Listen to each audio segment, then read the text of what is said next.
عليه وسلم وآله الكرام أصحاب العظام شيء لله لهم الفاتحة. أعوذ بالله من الشيطان الرجيم. بسم الله الرحمن الرحيم. الحمد لله رب العالمين الرحمن الرحيم مالك يوم الدين إياك نعبد وإياك نستعين اهدنا الصراط المستقيم صراط الذين أنعمت عليهم غير المغضوب عليهم ولا الضالين آمين. أعوذ بالله من الشيطان الرجيم. بسم الله الرحمن الرحيم.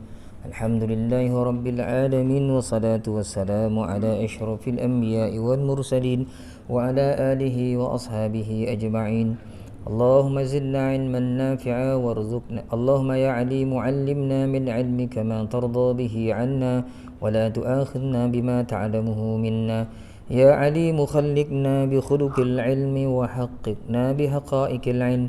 رب اشرح لنا صدورنا ويسر لنا أمورنا واحلل عقدة من ألسنتنا يفقه أقوالنا والحمد لله رب العالمين.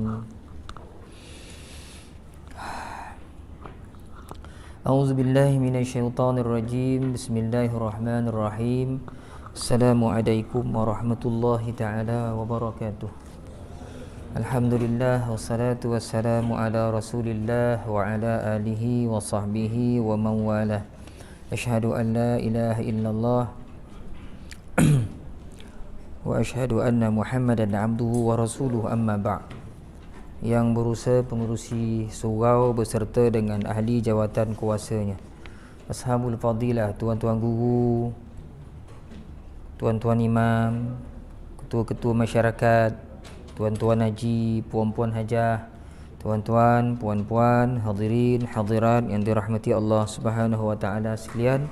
Alhamdulillah tuan-tuan dan puan-puan, seperti biasa, marilah sama-sama kita panjatkan kesyukuran kehadirat Allah Subhanahu wa taala kerana kita masih lagi sentiasa berada dalam mood sentiasa inginkan majlis-majlis ilmu seumpama ini. Mudah-mudahan apabila kita sering masuk ke dalam majlis-majlis ilmu seumpama ini, Allah Subhanahu wa taala menurunkan keberkatan dalam diri kita, diri keluarga kita dan diri insya-Allah masyarakat taman kita ini. Mudah-mudahan dengan sebab kita selalu adakan majlis ilmu ni, kita mohon pada Allah Subhanahu wa taala agar Allah Subhanahu wa taala melimpahkan rahmatnya kepada semua saudara-saudara kita yang dalam taman ni, insya-Allah. Allahumma amin. Jadi malam ni tuan-tuan, kita berkuliah tafsir, kita sampai masih lagi dalam surah An-Nazi'at. Malam ni kita bermula pada ayat yang ke-34 daripada surah An-Nazi'at. Ayat yang ke-34 daripada surah An-Nazi'at. Kita baca sama-sama tuan-tuan. Buku ni tuan-tuan tengok muka surat yang ke-27 bawah sekali tu. Muka surat 27. Allah Subhanahu wa taala berfirman, A'udzu billahi minasyaitonir rajim. Bismillahirrahmanirrahim. فإذا جاءت الطامة الكبرى يوم يتذكر الإنسان ما سعى وبرزت الجحيم لمن يرى فأما من طغى وآثر الحياة الدنيا فإن الجحيم هي المأوى وأما من خاف مقام ربه ونهى النفس عن الهوى فإن الجنة هي المأوى يسألونك عن الساعة أيان مرساها فيما أنت من ذكراها إلى ربك منتهاها إنما أنت منذر من يخشاها كأنهم يوم يرونها لم يلبثوا إلا عشية أو ضحاها صدق الله العظيم فإذا جاءت الطامة جاء tu huruf man, huruf alif bertemu dengan hamzah dalam satu perkataan, itu man wajib muttasil. Bila huruf man, alif yang mati atau waw yang mati atau ya yang mati bertemu dengan hamzah berbaris dalam satu perkataan, itu man wajib. Jadi kita baca 4 harakat. Ja'atit tammah. Tammah ni mesti panjang daripada ja'a tu. Sebab saya ada sebut dulu, kalau jumpa perkataan macam ni ada tanda panjang, cari huruf mad. Yang di sini huruf alif. Selepas huruf mad tu ada huruf yang bertasydid, bersabdu, iaitu huruf mim. Maka dalam bentuk macam ini adalah mad lazim kalimi musaqqal. Kena baca 6 harakat. Mad lazim tak ada 4 harakat. Sama macam bentuk dia waladdallin. Cuma dallin tu dad alif. Huruf alif mati, ada tanda panjang. Lepas alif tu lam. Lam tu bersabdu. Jadi kita baca 6 harakat. Tammatul kubra. Kalau ikut Imam Ibn Katsir dalam tafsir dia menyebutkan membaca mad lazim kalimi musaqqal ni macam seolah-olah mengangkat satu batu yang berat kemudian hempaskan. Tu yang jadi imam-imam dulu baca tammatul kubra waladdallin, macam angkat lopehan. Tapi kalau ikut Syekh Khalil Khusari, dia tak ada lang, tak ada itu tak ada. Dia baca فَإِذَا جَاءَتِ الطَّامَّةُ الْكُبْرَى sikit dia. وَلَضَّالِّينَ itu imam dulu-dulu. Tak ada salah dah. Cuma kalau nak ikut Syekh Khalil lebih kuatlah pandangannya daripada Imam Ibn Katsir. Sebab Syekh Khalil memang bidang dia bidang Quran. Adapun Ibn Katsir ni ahli tafsir. Ada dalam tafsir Ibn Katsir dia disebutkan. Dua-duanya boleh baca. Kan tak ada masalah. Itu 6 harakat. Kubara, ba mati. Kubara, ini bukan qalqalah kubra ya. Dia tertengah ni qalqalah sughra. Kubara, ada bunyi lantunan kuba. Yauma yatadzakkarul insanu. Insan. Nun mati bertemu dengan sin ikhfa hakiki. Semua huruf nun yang mati, yang tak ada tanda mati di atasnya hendaklah didengungkan, kecuali kalau di hadapan ni huruf lam dan ra. Itu kaedah untuk orang yang tak apa mahir hukum tajwid ni kan. Cukuplah dia panjang nun tu, tak ada tanda mati nun tu mati, dengungkanlah. Insanu ma sa'a wa burrizatil jahimu liman yara. Man yara, nun mati bertemu dengan ya, idgham ma'al ghunnah. Kita baca dengung 2 harakat, masukkan bunyi nun ke dalam huruf ya. Jadi hilanglah bunyi nun tu, dia akan bunyi liman yara. Selalu idgham ma'al ghunnah ni orang salah baca, dia dah idgham kan, dah masukkan bunyi nun dalam ya, tapi ghunnah hilang. Wa burrizatil jahimu liman yara. Bila liman yara tu salah lah. Liman yara salah bagi bacaan Imam Hafs. Dalam bacaan lain macam Khalaf, dia memang tinggalkan dengung. Dia tajwid berdasarkan salah seorang perawi bacaan Imam Hamzah iaitu Khalaf, dia akan baca liman yara, dia tak ada ghunnah. Itu qiraat dia. Qiraat kita ikut Hafs, kita baca dengan berdengung. Maka tuan-tuan, jadilah bacaan lebih kurang bunyi dia A'udzu billahi minasyaitonir rajim. فإذا جاءت الطامة الكبرى يوم يتذكر الإنسان ما سعى وبرزت الجحيم لمن يرى.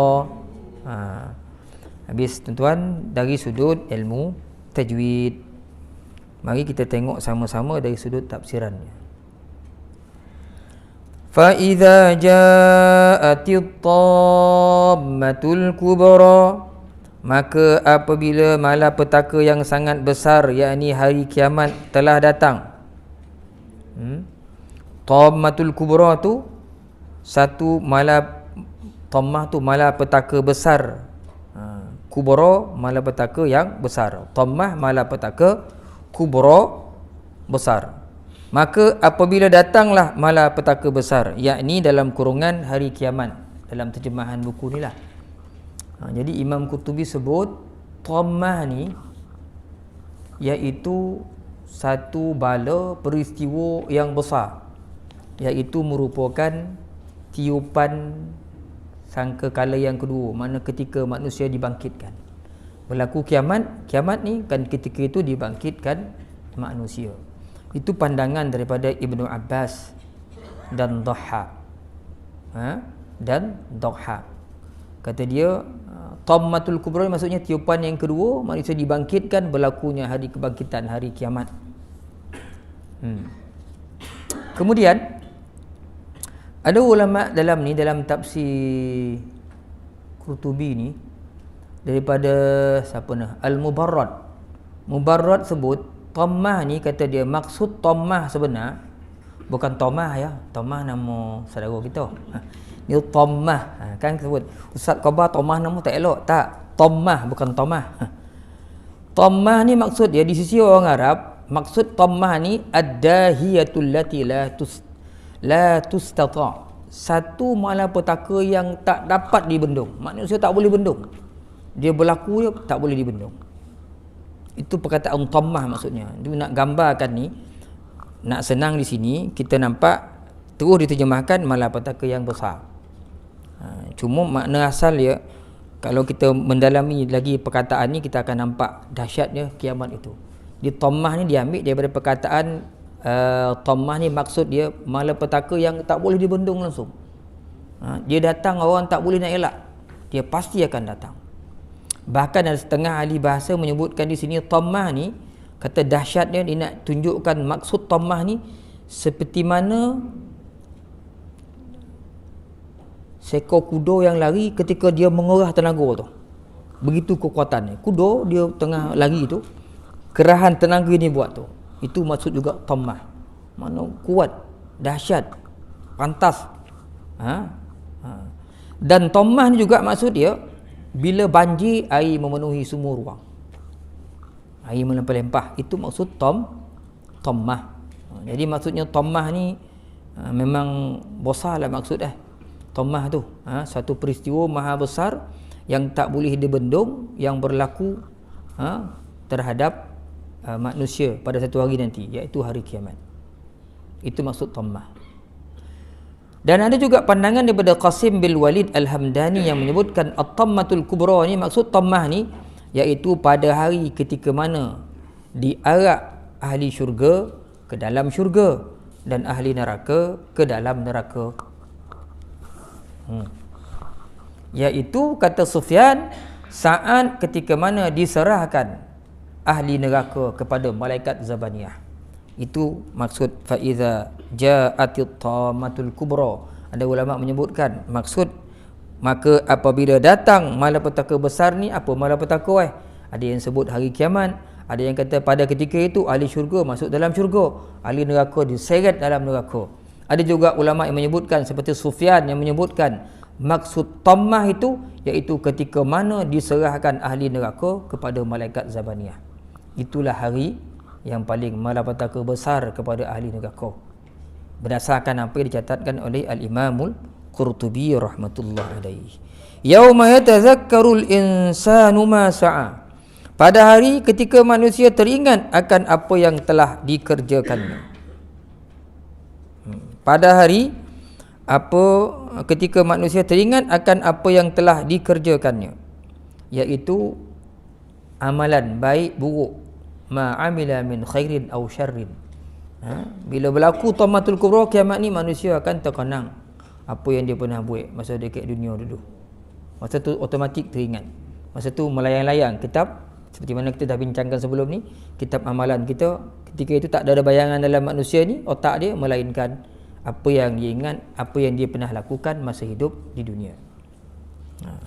Wa burrizatil jahimu liman yara, dan diperlihatkan neraka dengan jelas kepada setiap orang yang melihat.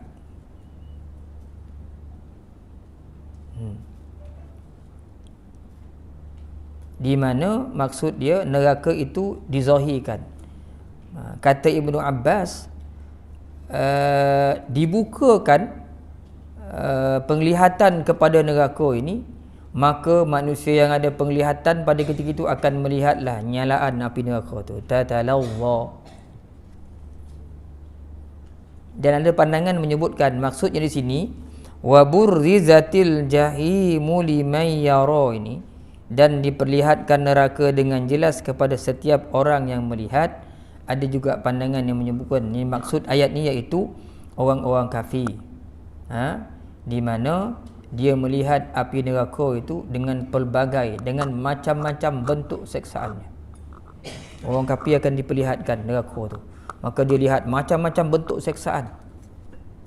Dan dikatakan juga orang-orang mukmin pun akan dapat melihat neraka, diperlihatkan juga. Supaya apa? Supaya dia dapat rasa, boleh bezakan nikmatnya duduk dalam syurga daripada azabnya duduk dalam neraka yang dirasai oleh orang-orang kafir dalam api yang membakar. Duduk ni baru nampak azab. Kita kau tak nampak neraka, seolah-olah tak nampak kesusahan, kita tak dapat bayangkan macam mana kelebihan yang ada pada kita. Kita makan aiskrim, minum air tobu, cincau, makan tak nampak susah dah.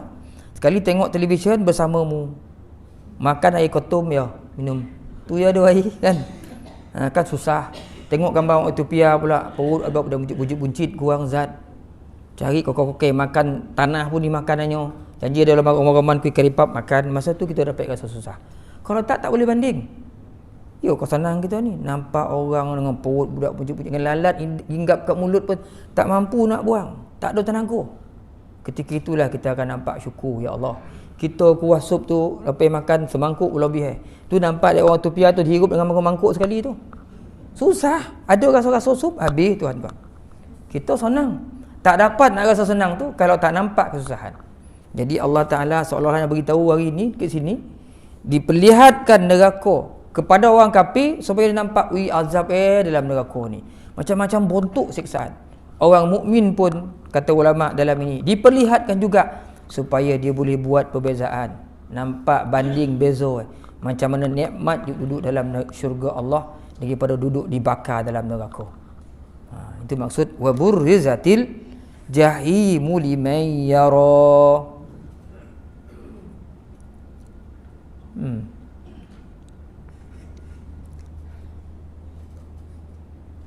Fa amma man tagha,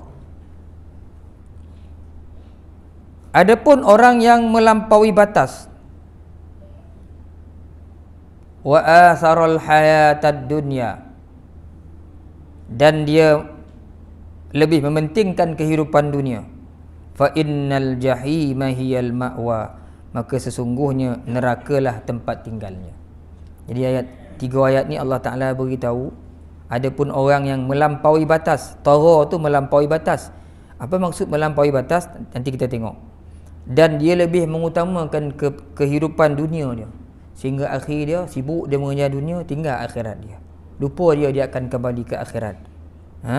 Fa innal jahima hiyal ma'wa. Ma'wa ni nanti di akhirat adalah neraka.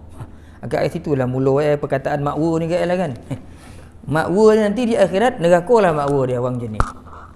Fa amma man tagha ay tajawazul haddi fil isyan, kata Imam Qurtubi.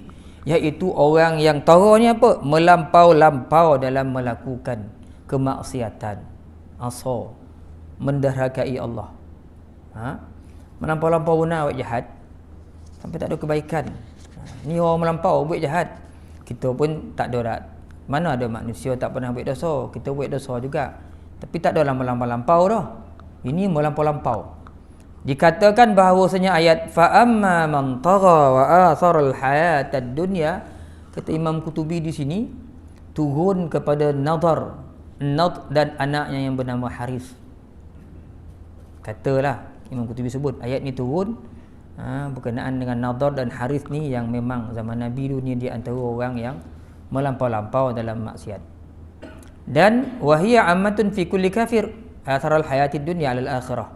Kata Imam Qutubi ini juga ayat ni bermaksud juga iaitu umum kepada semua orang kafir yang lebih mementingkan kehidupan dunia daripada kehidupan akhirat. Yang penting hidup kita muka bumi ni dia senang. Orang kafir tak adalah bagi dia perkiraan halal, haram, ridha, apa Tuhan ridha kau tak ridha, berkat tak berkat. Tak ada perkiraan-perkiraan itu. Yang ada satu je, laba dan keuntungan. Jadi orang kafir yang tak beriman dengan Allah, hidup di atas muka bumi ni hanya mencari kehidupan dunia. Dia tak nampak akhirat. Nak orang tak ada agama, etis yang golongan mulhid. Dia cari hidup mana ada duit, kat situ ada lah dia. Siapa boleh bagi duit, kat situ dia berkawan lah dia. Tak, kita orang-orang mukmin ni dia ada perkiraan jauh lagi. Kita akan kembali ke akhirat. Jadi ayat ni umum. Fa amma man tagha ni maksud dia sesiapa jelah. Kiralah orang kafir ke orang apa, kalau melampaui batas dan dia lebih mementingkan kehidupan dunia, maka dia akan ke dalam neraka. Dan diriwayatkan daripada Yahya bin Ibnu Katsir, Yahya bin Katsir bin Abi Katsir. Allah, takutlah nak baca yang ni tak terbuat ni dah. Imam Qutubi ni dia dapat semua kata-kata ulama, dia akan masuk dalam kitab ni. Tersadap kita baca tafsir ni. Tapi kan kau baca menakutkan ni, memang saya pun tak terbuat ni dah. Dia menafsirkan maksud tara tu, melampau batas tu. Tak apalah, kita ambil note lah kan. Kita cuba usahakan tuan. Ini orang-orang di zaman dulu ni, Yahya bin Abi Katsir ni mungkin dalam jenis orang-orang yang jenis ahli sufi ke wallahu alam. Sampai kata Yahya bin Katsir ni, man ittakhadha min ta'amin wahidin salasata alwan faqad tagha. Maksud apa tuan? Siapa yang makan dalam satu kali, ketika dia makan tu macam kita akan makan kan, pesyak ke, makan tengah hari, mengambil makanan sampai 3 jenis, maka dia masuk dalam orang yang melampaui batas. Oi, lebih dah tu. 5 kita. Cili padi, telur dadah, dah habis timun. Dah habis dah. Dah 3 dah. Orang Arab dulu dia makan kurma ya kan. Ruti 2 je. Ni sampai Yahya bin Abi kata, siapa dalam sekali makan tu ambil 3 warna makanan, 3 jenis, dia tu pun masuk dalam tara. Tak terbuik dekat kita ni dah. Kita tu tak masuk lagi sirap, oi. Macam-macam ni. Kalau makan kan, kita makan lupa dunia ni, mentara lah kita ni. Jadi melampaui batas lah dalam bab makan lah. Dalam bab makan. Itu juga Nabi sebut dalam hadis.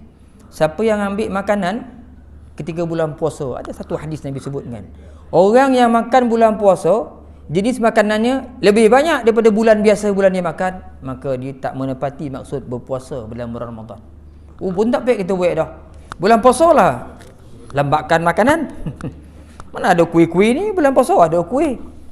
Lepas tu bulan puasa makin sikit lagi, kita bulan puasa makin banyak lagi. Sebab kita boleh dendam kan. Tak apik makan, siap kau. Azan ni sekarang, tu yang jadi segala jenis air, segala jenis makanan. Jadi Imam Qutubi mengingatkan kita. Dia hanya bawa pandangan Yahya bin Abi Katsir. Memang sukar untuk kita buat. Orang-orang yang mampu buat ni, orang-orang yang betul-betul hebat lah ni tuan-tuan. Kita ni tak apik nak buat macam ni dah. Kita tak buat kan, kalau kita buat macam ni sekarang, memokat rumah kita. Bukan orang rumah kat sini ya, ni di Switzerland tersebut ni. Apa sikit mana ni tekan, apa boleh ikan satu ya tekan. Tak pun anak kita yang bising. Kalau habis rasa nak makan macam ni, habis duduk kat gua lah tadi ya. Kan. Jadi susah kita nak buat. Kita beramal tuan-tuan mana yang kita mampulah. Dan kata Jubair diriwayatkan daripada Juwaibir daripada Dhahhak, kata dia apa? Berkata Huzaifah, satu riwayat, perkara yang aku paling takut terjadi atas umat ini, iaitu umat aku ini lebih mengutamakan apa yang dia lihat daripada apa yang dia tahu. Kita banyak tahu tuan-tuan, Allah Ta'ala dalam Quran, banyak kelas tafsir kita ikut, tutup guru mengajar kiamat tu dahsyat, kemudian apa ni, haru biru, huru-hara kiamat tu memang tahu telanjang, tak ada selipar, tak bersunat, apa itulah berdiri berlama-lamuan kau masuk kubur kono boda. Ini semua dalam pengetahuan kita. Dalam neraka panih jauh sampai 70 tahun nak sampai, 70 tahun nak sampai ke neraka tu, daripada atas ke bawah tu nak sampai punya jauh, gelap, membakar, bakar-bakar tak rusak kita sentiasa sakit. Itu semua dalam pengetahuan kita. Tapi seolah-olahnya sebab tak nampak, jadi tak ada orang kita takut benar tau. Bahaya tu, dahsyat betul. Setakat tu jelah. Sebab tu kata Huzaifah riwayat ni, aku takut satu zaman nanti umat aku ni lebih mengutamakan apa yang dia lihat daripada apa yang dia tahu. Banyak kita tahu, tapi tak berapa nak takut sebab tak nampak. Cuba nampak, barulah rasa takut. Ini cerita kiamat kita tahu macam tu ya. Tak nampak, ya kiamat takkan berlaku sampai 8 kali. Sekali je, jadi tak apa nak takut. Contoh mudah macam ni lah. Kita tahu tak ada hantu, tahu kan? Takut-takut macam tu ya. Tak apa takut lagi, cuba nampak. Pensan, melupu, keluar Heliosnya 5 hari tak bangun-bangun. Sebab nampak. Sebab itu Nabi sebut, aku takut satu zaman nanti umat ni dia hanya lebih mengutamakan apa yang dia nampak daripada apa yang dia tahu. Banyak benda kita tahu, oleh kerana tak nampak maka kita buat tak kisah lah. Dalam pengetahuan kita, kok kurang amal, apa kesannya di akhirat?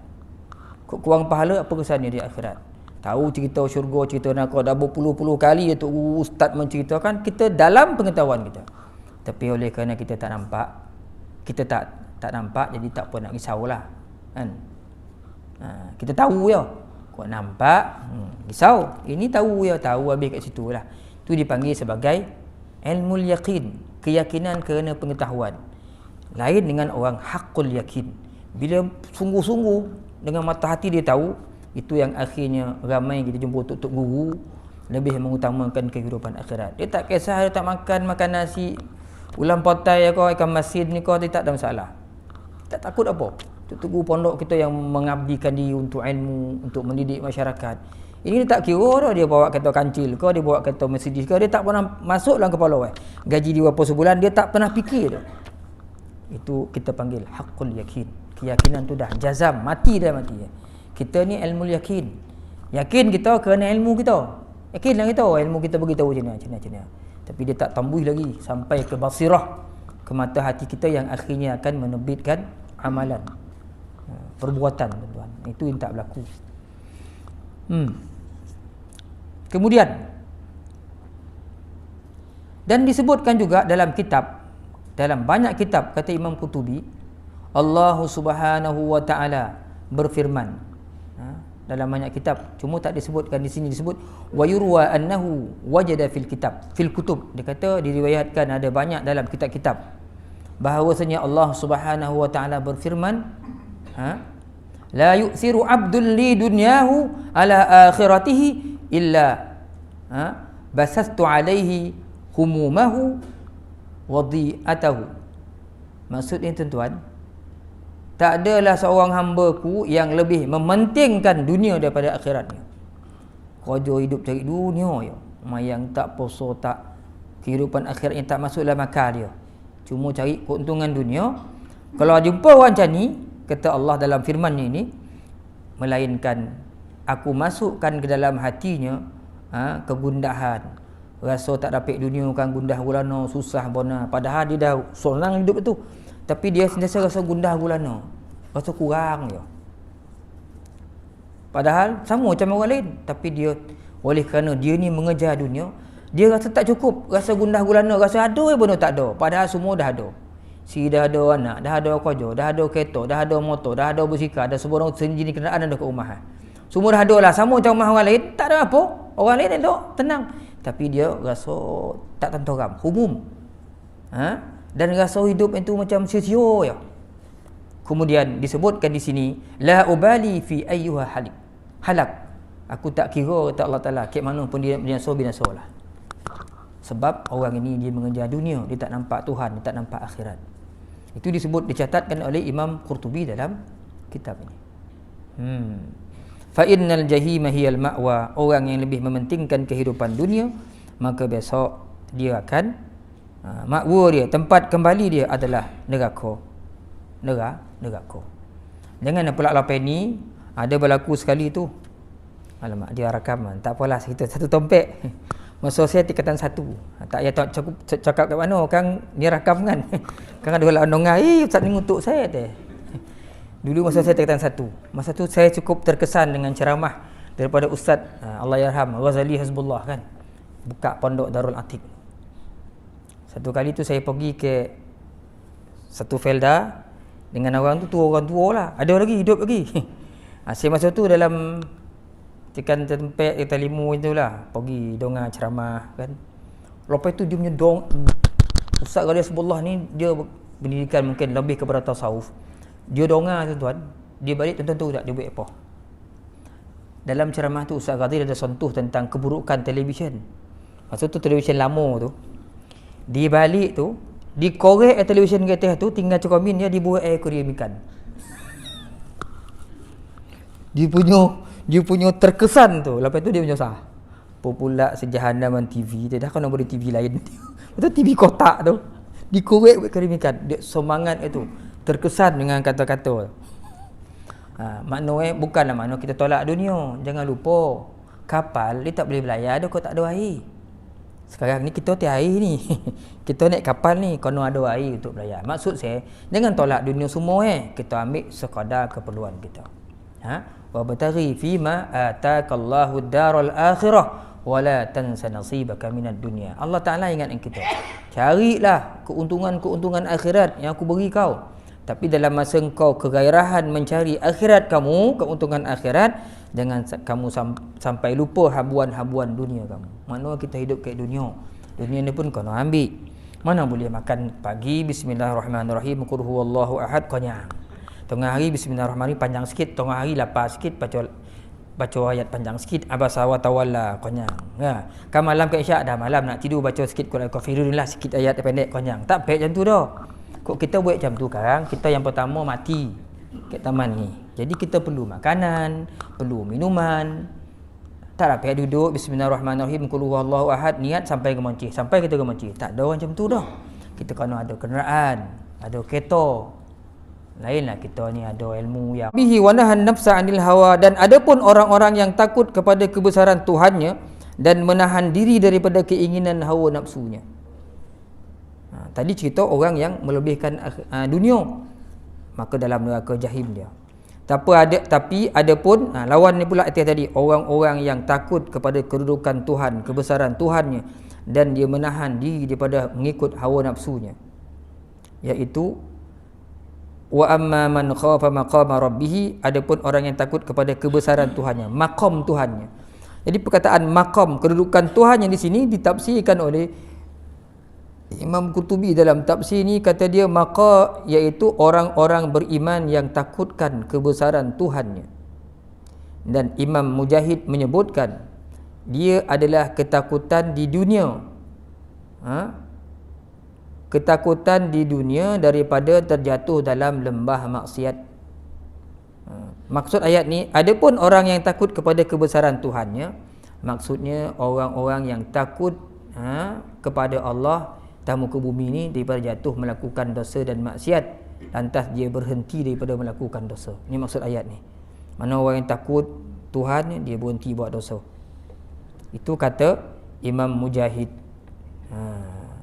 Wa nahan nafsa 'anil hawa, dan dia menahan diri daripada hawa nafsu. Dia menjauhkan perkara-perkara maksiat dan menjauhkan perkara-perkara haram, kata Imam Qurtubi.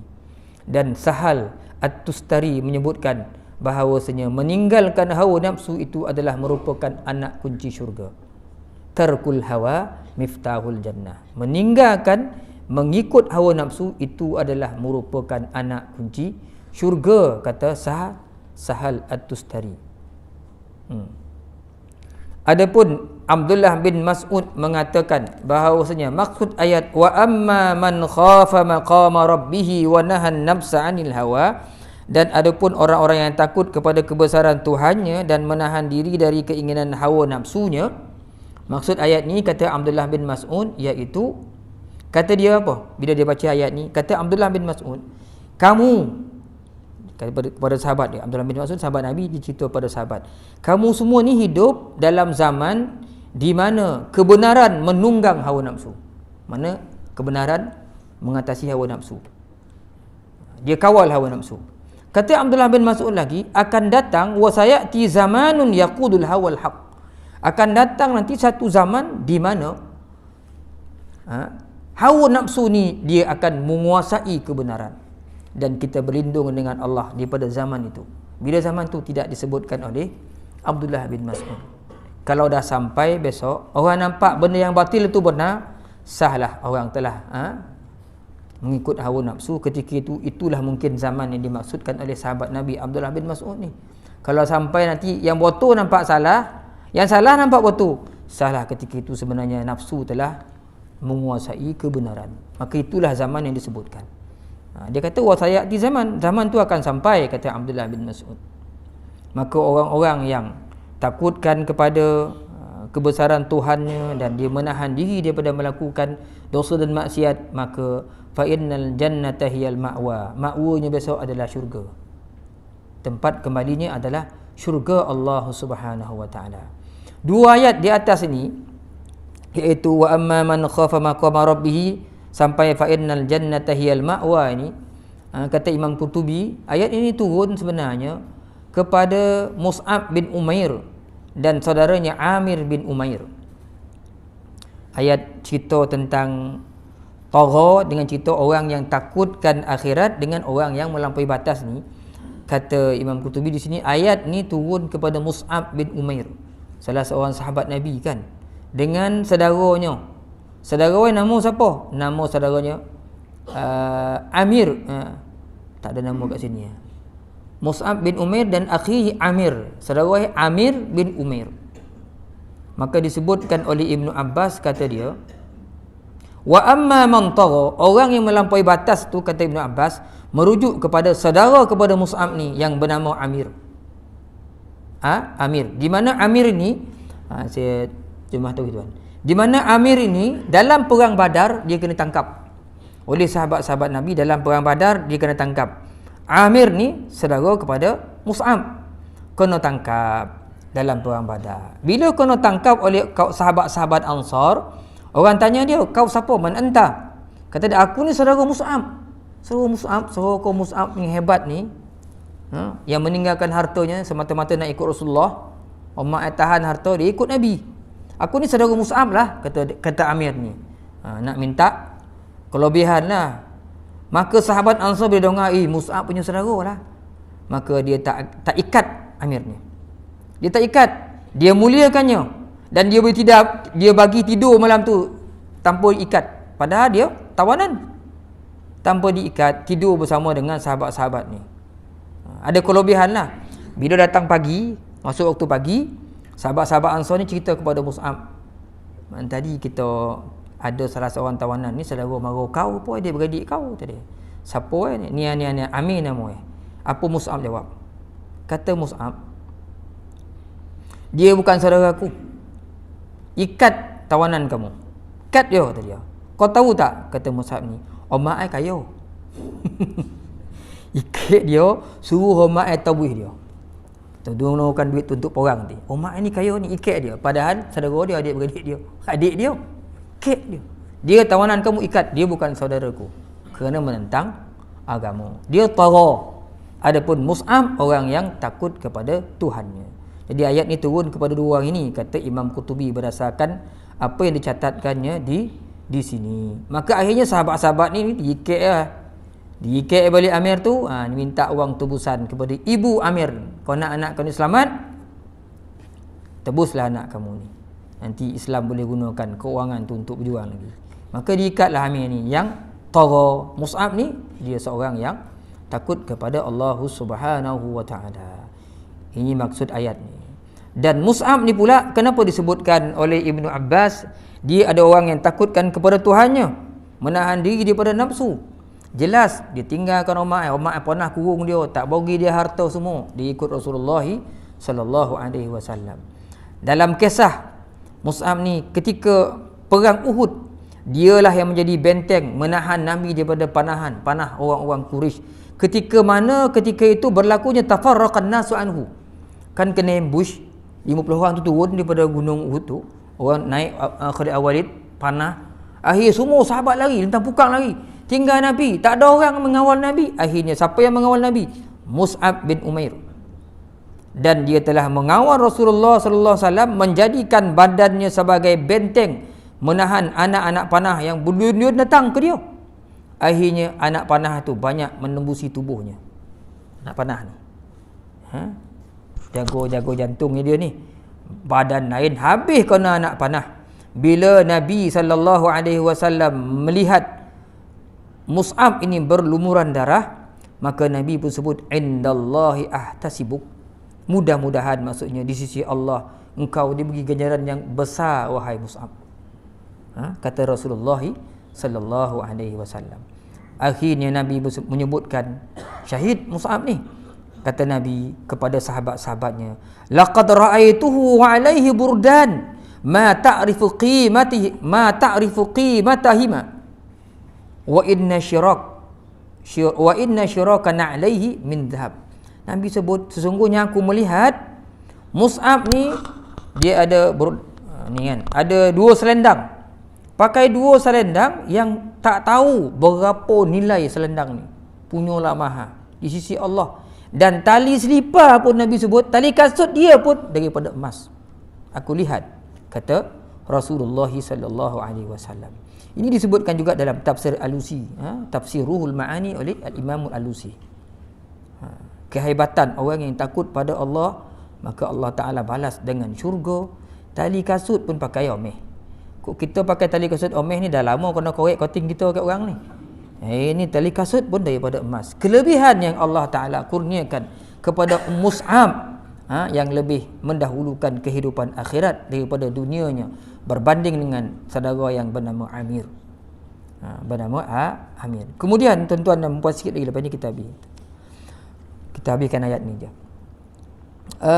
Ada juga menyebutkan bahawasanya Mus'ab ini dalam perang Badar, ini satu qaul, sebenarnya dia sendiri yang bunuh saudara yang bernama Amir dalam perang Badar. Satu qaul mengatakan dia tak bunuh, sahabat-sahabat Ansar yang tangkap ada kata bunuh. Jadi ada 2 qaul di sini, tapi yang kedua ni dia tak kuat, waqila, ada pendapat lain. Ibnu Abbas juga menyebutkan bahawasanya ayat ni turun kepada Abu Jahal sebenarnya dan kepada Mus'ab bin Umair, bukan kepada Amir. Wallahu alam lah siapa yang tara tu. Amir pun tara, Abu Jahal pun tara juga, melampau juga, kena juga dengan ayat ni sebenarnya. Tak bersalahanlah maksud dia. Dan As-Suddi menyebutkan, ni cerita As-Suddi ni kita tamat kat sini lah, habis kat sini. As-Suddi, pandangan As-Suddi menyebutkan, adapun ayat wa amma man khafa maqama rabbih, dan adapun orang-orang yang takut kepada kebesaran Tuhannya dan menahan diri daripada keinginan ni, kata As-Suddi, ayat ini turun menceritakan tentang Abu Bakar sebenarnya. Siapa yang sebut ini? As-Suddi. Kata ni ayat dia turun berkenaan dengan kisah yang berlaku kepada Abu Bakar, nak menceritakan tentang keadaan Abu Bakar yang merupakan orang sahabat Nabi yang cukup mendahulukan akhirat, yang takut kepada kebesaran Allah.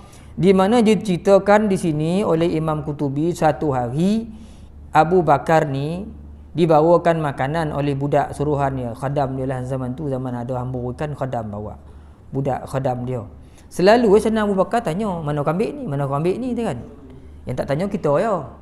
Membujur lalu tentang patah, janji lem chop habis, janji halal nampak tak tanyalah. Sayyidina Abu Bakar tanya. Sayyidina Abu Bakar dia tanya. Selalu tanya. Hari tu pula tak ditanya pula dia Abu Bakar. Saya ringkas ceritanya tuan. Tak ditanya oleh Abu Bakar. Jadi bila Sayyidina Abu Bakar tak tanya, budak ni pun heran. Dia pun tanya kat Sayyidina Abu Bakar, "Limala tas'alni al-yawm?"